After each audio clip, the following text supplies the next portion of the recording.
اور نوجوان آپ سے یہی پوچھ رہے ہیں کہ ہم آپ کو ووٹ کیوں دیں؟ دیکھیں انجم صاحب، ہماری جو ورکنگ رہی ہے وہ نوجوانوں کے سامنے ہے۔ ہم نے 2018 آرڈر جب آیا گلگت بلتستان پر، تب ہم نے رمضان کے دنوں میں گرم تارکول پر بیٹھ کر بھی دھرنے دیے۔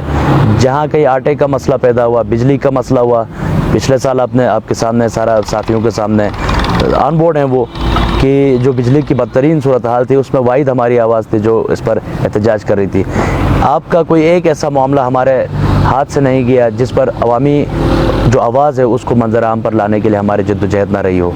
اور باقی بہت سارے ایسے معاملات ہیں جن کی گواہی خود نوجوان دیں گے، بہت سے ایسے معاملات ہیں جن کو انسان اپنے اس میں کہہ نہیں سکتا کیونکہ وہ کچھ کا تعلق امداد سے ہوتا ہے، لیکن عوام کو ہم نے کبھی بھی پیچھے نہیں چھوڑا، نہ کرونا وائرس لاک ڈاؤن میں ہم نے ان کو پیچھے چھوڑا، نہ ان کے احتجاجات میں جو ان کے عوامی مسائل تھے اس میں ان کا ساتھ چھوڑا۔ ہم نے ہمیشہ نوجوانوں کا ساتھ دیا، اور نوجوانوں کو ہماری اس لیے ضرورت ہے کیونکہ نوجوان بے روزگار رہے۔ ہمارے پاس نوجوانوں کے لیے پورا معاشی پلان موجود ہے، روزگار پلان موجود ہے، اور اس پر ایک اچھا پروگرام ہو سکتا ہے انشاءاللہ جب آپ کے ساتھ دوبارہ پروگرام کریں گے، تفصیلی بات کریں گے، جس میں ہم چاہتے ہیں کہ یہاں پر ایسے مختلف ادارے بنے جس میں گلگت بلتستان بینک کا قیام ہے، Gilgit Baltistan text book board کا ہے، Gilgit Baltistan board of examination کا ہے، گلگت بلتستان پرنٹنگ پریس کا ہے، جن سے گورنمنٹ بھی کمائے اور گورنمنٹ ان اداروں میں روزگار دے، جس طرح نیٹکو ہمیں کما کر دے بھی رہا ہے گورنمنٹ کو، اور نیٹکو جو ہے نا ملازمتیں بھی دے رہا ہے۔ اسی طرح مائننگ پر جو ہے نا ہم ریفارمز چاہتے ہیں، تو مائننگ کے ذریعے جو ہے نا بے روزگاری کا خاتمہ ہو سکتا ہے، تو وہاں پر جو ہے نا کمپنیز لگ سکتی ہیں، کمپنیز میں ہمارے نوجوانوں کو روزگار مل سکتا ہے۔ تو جتنے روزگار کے مواقع آپ فراہم کریں گے نوجوانوں کو، اتنی سہولت ہوگی۔ اور دوسری بات یہ ہے کہ ہمارا منشور ہے کہ ہم دیکھتے ہیں گلگت بلتستان سے ہزاروں کی تعداد میں گلگت پاکستان میں جا کر لوگ اپنی تعلیم حاصل کر رہے ہیں، ان کی فیملیز اتنی مضبوط نہیں ہے کہ وہ اپنی آدھی جو گھر کی معیشت ہے وہ پنجاب میں، دیگر پاکستان کے مختلف علاقوں میں، ہاسٹلز میں وہ خرچ رہے ہیں، تو ہم ان کی معیشت کو بھی بچانا چاہتے ہیں۔ اور ہمارا یہ واضح منشور ہے انشاءاللہ جس دن اللہ نے ہمیں کامیاب کیا تو ہم حلقہ نمبر 1 میں انشاءاللہ law college, engineering college, medical college, technical college اور نرسنگ کالج ہم ان کا قیام کریں گے۔ نوجوانوں کے لیے ہمارے پاس جو لوگ پڑھے لکھے ہیں، ہم ان کو کہنا چاہ رہے ہیں کہ انشاءاللہ ہماری طرف سے، ممبر کی طرف سے سپورٹ حاصل ہوگا سالانہ 50 افراد کو، کہ ان کو ہم وظائف کا اعلان بھی کر دیں گے۔ انشاءاللہ ہم ان کے لیے لڑیں گے، صوبائی حکومت سے بھی، وفاقی حکومت سے بھی، اور ان کو سی ایس ایس کے لیے تیار کریں گے، ان کو صوبائی مقابلاتی امتحانات کے لیے تیار کریں گے۔ خواتین کے لیے بھی روزگار کا ہم جو ہے نا انشاءاللہ اس کے مواقع کے لیے انشاءاللہ فنی سینٹرز ہم اس کا قیام کریں گے۔ تو جو نوجوان پڑھے لکھے ہیں ان کو C S S, F P S C, N T S, آپ کی کمیشن، ان میں ہم ٹرین کریں گے۔ دیکھیں ہم ان کو مچھلی پکڑنا سکھائیں گے۔ میں بھی اگر دوسروں کی طرح جھوٹ بولوں کہ میں آپ کو جو ہے نا مچھلی کھلاؤں گا تو وہ کھا کر آپ ختم، میں آپ کو پکڑنا سکھاؤں گا، میں جو ہے آپ کو یہ بتاؤں گا کہ آپ کو موقع دوں گا، آپ اویل کریں اس موقع کو۔ سی ایس ایس کے لیے آپ کو اپرچونٹی حاصل ہوگی، نرسنگ کالجز بنیں گے وہاں پر۔ اب تو بہت سے ایسے معاملات ہیں جن پر ہم اپنا واضح پروگرام ایجنڈا رکھتے ہیں۔ عباس سفیر صاحب سے آج ہماری بات ہوئی۔ عباس سفیر صاحب اپنی جیت کے لیے پرعزم ہے، اور نوجوانوں کو ان کا یہ پیغام ہے کہ اب تبدیلی کا وقت آ چکا ہے۔ حقیقی معنوں میں تبدیلی تب آئے گی جب نوجوان جو ہے اپنے حقوق کے لیے کمر کس لیں گے۔ اپنے میزبان محمد علی انجم کو اجازت دیجیے، اللہ حافظ۔